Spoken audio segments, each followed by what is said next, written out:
Hi guys, Kirk here, Kirk Giordano Plastering. My son Jason doing the video and going to help me with this project. What we're doing today is, a fella called me and he wants to correct this. He wanted to remove all the stucco up to the coins up there.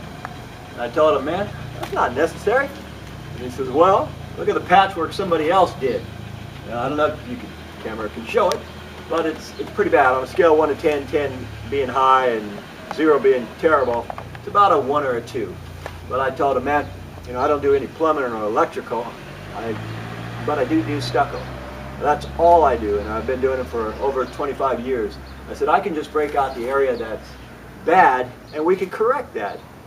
That's what we do for a living. So we're going to just break this out right here and replace it. And this right here is still real gritty. So what I done is I just took all these rocks around here, threw them back here to give me some room. And then I'm going to take my trowels and get some of this stuff off. I'm going to wet it first because I don't want to inhale the dust. If I wet it, then the dust will just fall on the ground and I'll stick it in a bucket. A lot of ways for me to get rid of this. I could pressure wash it, but too much work to put my pressure washer on the truck for this little amount. So we're just going to scrape this off. And after I scrape this off, I'll show you what's next. We're going to apply a bonding agent called Weltcrete to the brick surface. When we get to that stage, I'll show you how we plaster it. I can put corners on here, I can just do it by eye, but we'll cross that bridge when I get there. Alright guys, we're at a stage now where we are applying Weltcrete. Weltcrete is a bonding agent which it will adhere the new stucco to this brick. Okay. I'm putting the Weltcrete on first before I put the corner. Otherwise, if I have the corner on right here, then I won't be able to get it between the wires. So you got to put a lot of Weltcrete also. The more the better. The surface has got to be prepped really well. You see how blue that is? That's a lot. Put it on real thick. And the next stage you'll see is I will have the corner on here. Everything will be Weltcreted. And we will mix the stucco in a bucket. And again, this is going to be really wet, but I'm going to be putting aluminite in my Portland cement, which, for example, if I put enough aluminite and mix it with the Portland cement in a bucket like this, within a minute I can flip it over and got a hard clump. So you really got to know what you're doing if you're using the accelerators. So I don't advise anybody new to try to use accelerators because I can fill a whole hour of boring conversation about accelerators. If you don't know how to use it, don't try to use that stuff. Anyway, when I get ready to plaster, we'll show you that too. Okay guys, I already got one corner up. I'm putting the other corner up. If these corners don't align, I mean this lower portion's got a line here. What I've done on that side is I got it where I wanted. I used my knees. I'm using 1/4-inch concrete nails. Now of course you can't grab it with the finger, so I use a magnet and we just pop them in. If you're using 1/4-inch nails and you're going through brick, usually you've got to hit the center of a brick or you will explode the brick. If you're going to go on the grout, use an inch-long concrete nail, because if you go in the grout with a 1/4, they tend to pop right back out because the grouts aren't really structurally strong. Alright, I'm all set here. I'm getting ready to do the plaster. And so, again, this has got Weltcrete on it and it's pretty moist. But our mix with Portland cement with aluminite, that's kind of like an interior, well, figure fix-all. Fix-all hardens the minute you mix it. What we're using, the product, is very similar. It's going to harden very, very fast. So as fast as I skim this, depending on the amount of aluminite I put on, that's going to set it. So I'll go ahead and get this part on this plastered, and then I'll show you how I'm plastering this. And I'll show you how to do the finish too. I'll make it look easier because I've been doing it for over 25 years, but it does take practice. Okay guys, I spread it, and this is hot mud, meaning it's setting quick. Then I'll take a Darby, straight edge, and straighten it out. All this does is make the wall true and plumb, where I don't have to guess. Then when I get it to where I want to get it, I'm going to get a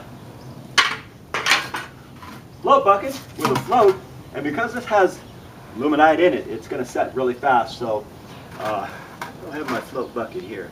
I'll show you that in another minute. Okay guys, we are at the float stage. Had to go grab the bucket.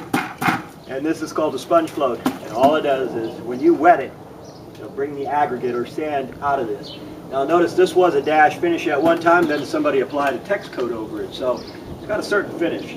We're going to match that. What I did first is I'll hit my foundation like this and I'll give it a slope on this brick. Take the trowel, float like that. And as I'm doing this, I want to take my transition into the existing, so new to the existing. We do this just like that. And there's moisture on this float. If this didn't have any water, couldn't do that. So, got to have a little bit of water on the float.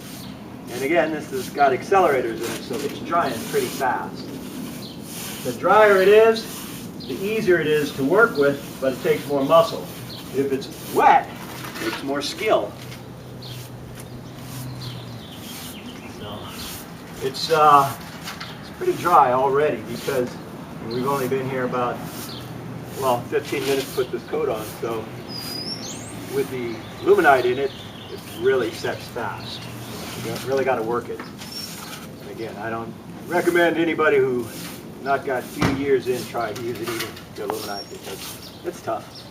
Really got to know what you're doing. So I'm dipping the float in here. What I generally do is I don't want to get my hands all wet, so I dip half of it, clean it off. I dip the other half, clean it off. And I don't take the float and slam it down like this to get the water off because then you bend it. You bend it and it's awkward and it just leaves lines everywhere. So when you learn how to do this, just tap it inside there, just like that.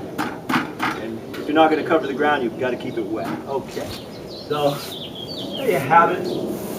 When I get done with this complete process, I'll show it to you what it's supposed to look like and how the transitions are supposed to blend in. So give about another half hour and then we'll show you the final video. Okay folks, there you have it. And again, the sponge float is what gives it the texture.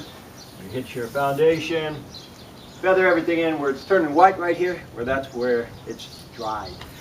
I didn't cover this brick here, but I didn't need to. Here's the thing, if this red brick, it will stain in about 10 minutes. If it's redwood deck wood, it will stain in about 10 seconds, where you'll have to use a lot of elbow grease and sandpaper to get one speck off. If it's metal flashing such as copper, it'll turn it brown. So the lye that's in the Portland cement can really damage a lot of things. And I've had my share back in the 80s and 90s of using muriatic acid to scrub out brick and things like that. So always cover everything real well. And don't clean out your tools on the front lawn because you will kill the lawn also because of the lye. Anyway, see, can you get this in here, Jay? And they had a little patch right here, so I just threw that patch in while I was here. Everything is cleaned up real well. I left it better than when I found it. And of course, I don't want to put the brick back yet because he's still got to prime and paint all this. So no need me putting the brick back and then him moving it all. So that's why we are going to leave right now and he can prime and paint, then put all this stuff back. I thank you folks for watching. Thank you, Jay, for doing the video and helping me out with this. We'll see you folks on the next one.